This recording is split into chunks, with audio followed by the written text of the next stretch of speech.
I'd always dreamed of owning wide-open land. Space to breathe. Land that was mine, not subject to anyone's clipboard checklist or neighborly obsession with grass height.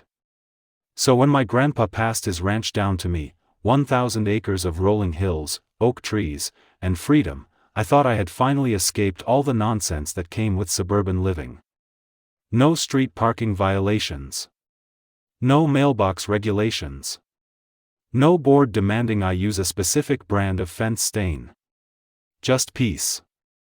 And then the HOA arrived. Not literally, it wasn't like they marched in with banners and a marching band. No, it happened quietly. A brand new luxury neighborhood development sprouted up right across my property line. Those homes were massive, identical, and sterile white, cookie-cutter mansions lined up like clones. They called the place Silver Canyon Estates. Their website boasted an exclusive lifestyle community surrounded by preserved natural scenery. Preserved meaning my land. They loved the scenery, until they realized it wasn't landscaped into submission. At first, it only annoyed me. HOA members driving up in electric golf carts to take pictures of my ranch animals like it was a petting zoo. Their kids climbing my fences. Their dogs chasing my cattle. I warned them politely. Stay off the ranch. It's private land. They nodded, smiled fake smiles. And kept right on trespassing. Then came the letters. Unapproved structures visible from the neighborhood. Noise disturbance from agricultural machinery. Livestock smell drifting toward the community. Unsightly fencing and outdated barn appearance. That last one made me laugh out loud. The barn was built by my great-grandfather, it was practically a landmark. But the HOA insisted it was lowering the community aesthetic value. They demanded I tear down the barn and any non-compliant structures within 30 days. I ignored them. And that's when they got mean. One morning, I woke to banging on the front gate. A woman in a pastel pink suit stood there like she owned the place. Behind her, 2 men in matching polos held clipboards like weapons. "Good morning," she chirped, with the kind of tone that meant she didn't actually wish me one. "I'm Patricia Dawson, president of the Silver Canyon Estates HOA." I didn't open the gate, just leaned on it, staring. "What do you want?" She sniffed, visibly offended by my lack of enthusiasm. "You've failed to respond to multiple notices," she said. "Your ranch structures violate the community visual standard and must be removed. You have 24 hours to comply." I blinked. 24 hours? That barn has been here for generations. She actually scoffed. "History doesn't override HOA authority." "Authority? On my ranch?"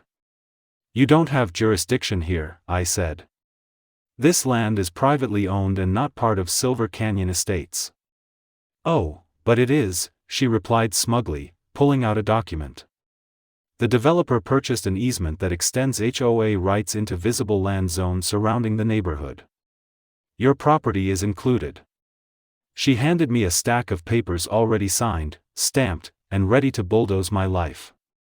"And if I don't comply?" I asked. "We will fine you. Daily." Her smile widened. "Those fines will accumulate until foreclosure is necessary." My fists clenched. She turned and motioned toward my barn. "That," she pointed, "is coming down. Tomorrow. We've already scheduled removal." My blood turned hot.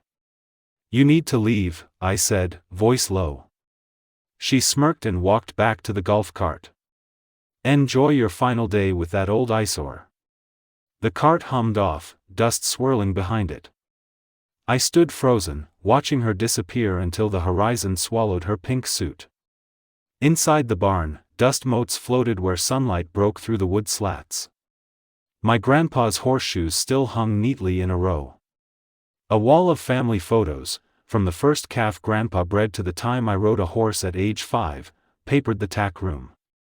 The scent of hay mixed with leather and old memories. It was more than a structure. It was legacy. My legacy. No HOA was going to erase my family history like it was some unsightly lawn ornament. But I needed proof.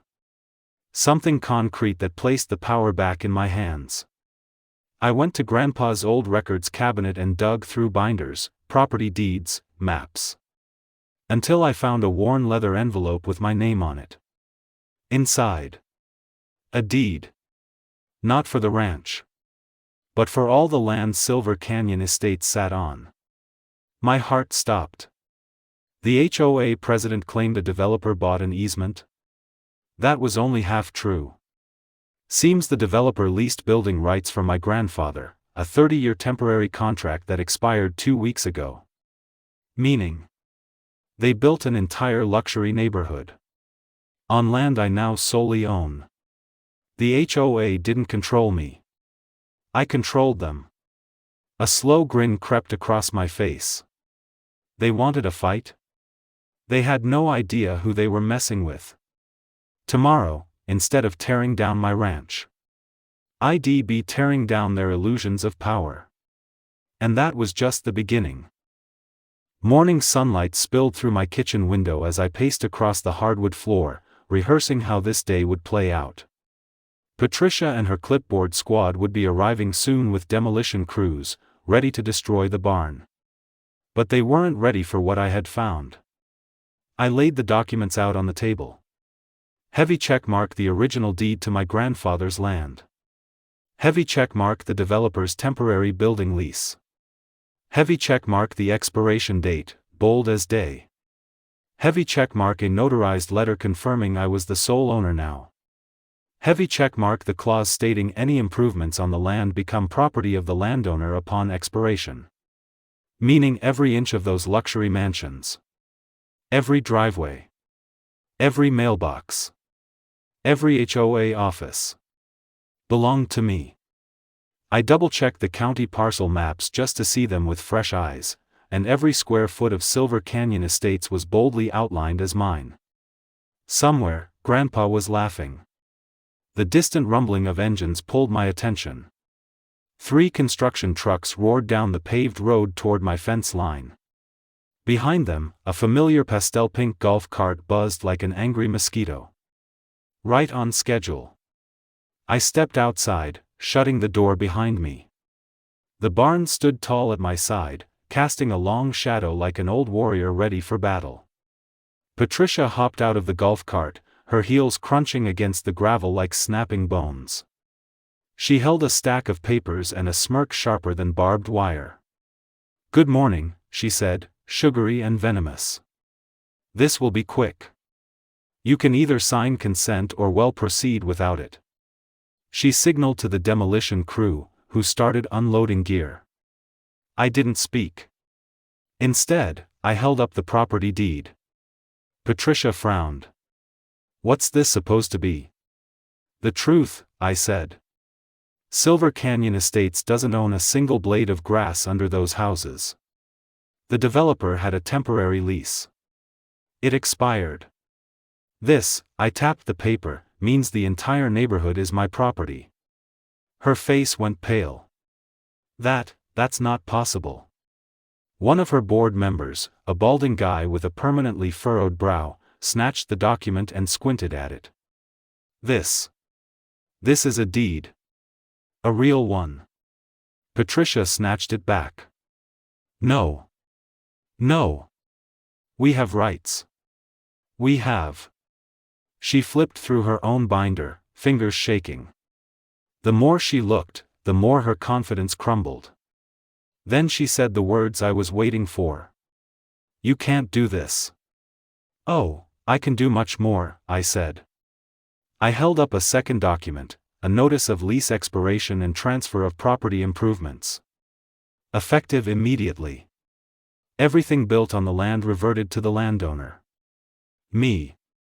I let the silence hang. Let her watch her little empire burn. "You came here to tear down my barn," I said. "So here's my response: your entire neighborhood is in violation of my land usage policies. Patricia blinked rapidly, like a glitching robot. What policies? New ones, I said with a shrug. Just wrote them up this morning. Her jaw dropped. You're joking. I smiled. No livestock smell complaints. No barn demolition orders. No trespassing on ranch land. And most importantly, rent. The board members stiffened. Rent? Patricia echoed. Well, someone has to pay for using all these nice houses sitting on my land, I said. Let's call it 10 times what you paid last year in HOA dues. The demolition crew, sensing a much different situation, quietly climbed back into their trucks. You'll never get away with this, Patricia hissed. Oh, but I already have, I replied. The paperwork is filed with the county. Lawyers are already drafting the rental agreements. Patricia's voice cracked. We can't afford that. No one can. Then you can move, I said simply. But the houses stay. They're mine now. She looked like she might explode, or faint, or both. For a brief, satisfying moment, the board stood frozen in panic. Then Boulder board member mustered the courage to speak up. You can't just evict an entire community. I'm not, I said. They're welcome to stay. If they pay fair rent. Patricia stomped forward until we were nose to nose. You're a monster. I chuckled. You declared war over a barn. You enforced rules on land that wasn't yours. You brought this on yourself. She glared at me like she wished she could peel me apart molecule by molecule. This isn't over, she growled. Oh, I know, I said. It's just getting started. As they retreated in defeat, their perfect neighborhood glimmered behind them, million-dollar homes now owned by the rancher they tried to crush. I looked over my land, wind stirring the grass like applause. The barns would seem to glow with pride. Grandpa always said, people only take what you let them. The HOA thought I was powerless. But today, I reminded them who really held the reins. And tomorrow, I'd show them how expensive arrogance can be.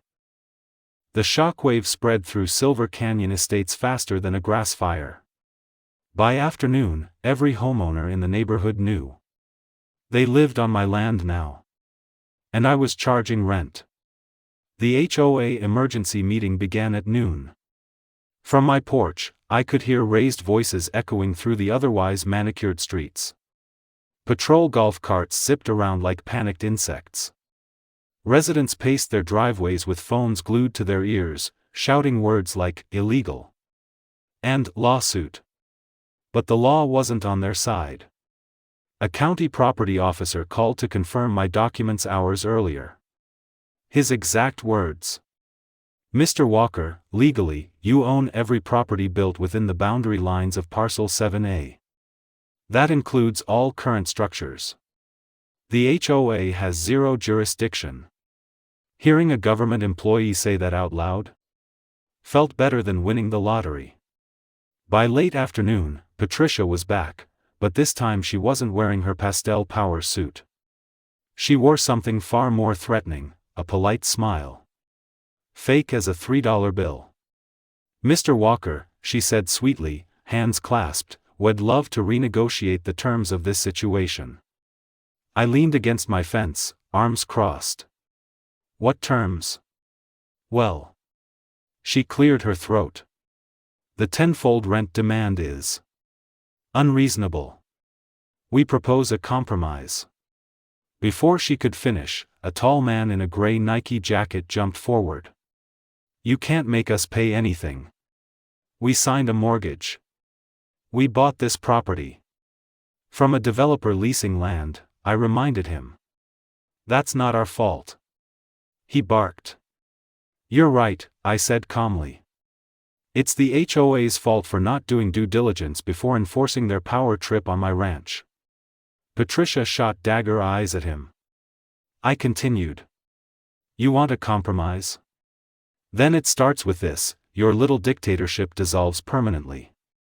No more HOA. Patricia flinched. That's not negotiable. It's the only thing negotiable, I replied. You tear up every violation you've ever tried to hand me, and every violation you've ever slapped on your own neighbors. After that, we talk rent. Residents murmured among themselves, some shocked, others hopeful. But Patricia wasn't giving up that easily. We built a community. We maintain order. Without us, everything collapses. Or, a voice called from behind her, maybe things finally get better. Everyone turned as a woman stepped forward with a toddler on her hip. Dark hair, tired eyes, someone who looked like she'd been fighting the HOA for years. Jasmine, she said to me. These rules have made our lives miserable. You may think we're all on Patricia's side, but trust me. A lot of us would gladly see the HOA gone. Patricia snapped, you'll regret that remark, Jasmine. No, Jasmine cut her off, I regret buying a house here. Other neighbors nodded, murmuring agreement. Patricia's fake smile shattered. She clenched her binder tight enough to bend the metal rings. This is mutiny, she hissed. No, I told her. It's democracy returning to the neighborhood. That night, my phone buzzed non-stop, residents one by one asking what would happen next. Some begged. Some apologized. Some threatened lawyers. The threats didn't bother me, because every lawyer they called told them the same thing. They didn't own the land. The HOA didn't own the land. I did. I decided to hold an open community meeting the next morning, no secret agendas, no hidden rules. Just honesty. The clubhouse was packed. People stood shoulder to shoulder, anxious and restless. Patricia and her board sat stiffly in front, arms crossed, like royalty watching peasants revolt. I stepped up to the front table, their HOA throne. It felt good to take that seat. Let's make this simple, I began. What do you want this neighborhood to be? An older man lifted a hand. I want my grandchildren to play outside without getting a violation letter for leaving toys in the yard. A woman in jogging gear chimed in. I want to park my work truck in my own driveway like a normal person. Another resident. I'm tired of getting yelled at over my lawn being an inch too long. It's grass, not a national treasure. The room filled with nods and frustrated sighs, a collective exhale of people realizing they had been suppressed. Then Jasmine stood. We're tired of fear, she said, voice shaking. We're tired of a board that cares more about shrubs than people. Patricia's face turned a shade of furious purple. Enough. She snapped. None of you understand the consequences of chaos. No, I cut in. What we understand is that power is only respected when it's earned, not grabbed. I took the documents from my folder. The residents hushed instantly. These, I said, are the official dissolution forms for the Silver Canyon Estates HOA. A gasp rippled through the room. I slid them across the table toward Patricia. You sign these, I said, and it'll cut rent to reasonable rates. It'll transfer ownership of each home to the residents once taxes and land fees are settled. You all become rightful owners of your property. No one loses their home. The crowd stared, hope cautiously blooming. Patricia looked around at her board. No one dared defend her now.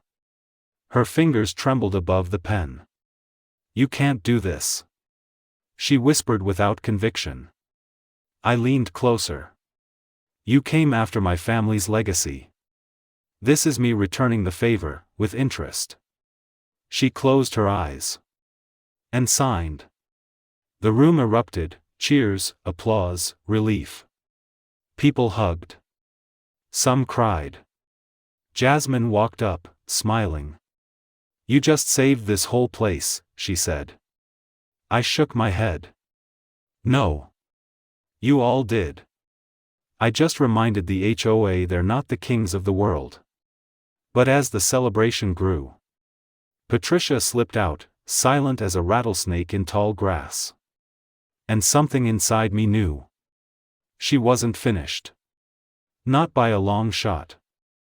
Sunrise poured golden light across Westview Ranch, illuminating a place that finally felt like home again.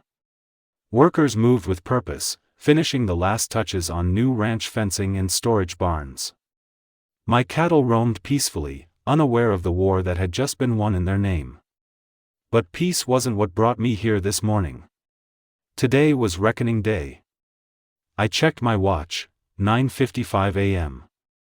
In 5 minutes, the HOA board members were scheduled to meet in their pristine, overpriced community center, which now sat directly on my land. And as of midnight, they officially had no right to be there without paying rent. A rent I had set at just enough to bankrupt their controlling little empire. I approached the glass doors calmly. 2 HOA security guards blocked my path. Board members only, one grunted. "Oh, don't worry," I said with a smile. "They're expecting me." Right on cue, the door flung open, and Chairwoman Lorraine stood there, her expression looking like she'd swallowed a lemon. "You have some nerve showing up here," she hissed. "And you have some overdue rent," I replied, handing her a printed invoice. She snatched it out of my hand, scanning the numbers. She paled. This can't be legal." "It's perfectly legal," I said. "The land this HOA building sits on, and the land under your house, belong to the ranch. And the ranch belongs to me. You had no easements, no purchase agreements properly filed. So now you pay." The board members behind her began murmuring, confused and panicked. Lorraine straightened her posture. "Well, see you in court." "You already did," I said, tapping the paper. "That's the judge's stamp. You lost." She froze. The room fell silent except for one nervous throat clearing. Lorraine looked like every ounce of authority she'd once commanded had evaporated. I stepped inside. "You ordered me to tear down my ranch in 24 hours, I said quietly but firmly. "Now you have 72 hours to either pay the rent you owe, or tear down your homes." Gasps echoed. One board member, the same guy who once threatened to tow my truck because of dust, stumbled back into a chair. "You can't do this." Lorraine whispered, but her voice cracked with fear. "Oh, I can," I said. "And I already have." I handed her additional documents. "These are rent notices for the past month. Since you knowingly stayed on my land after losing the case. Interest has accrued. Tenfold, to be exact." She looked like she might faint. "You're destroying this community." "No," I said. "I'm giving it a chance to change." Behind her, a man in a neatly pressed polo stepped forward. "Sir," he said, extending a hand. "I'm Michael. My home is here. My kids go to school here. I never agreed with the HOA's harassment. Just tell me what it takes to make this right." Lorraine spun on him. "Michael. We must stand united." "No," he said firmly. "I won't ruin my family's life just to feed your ego."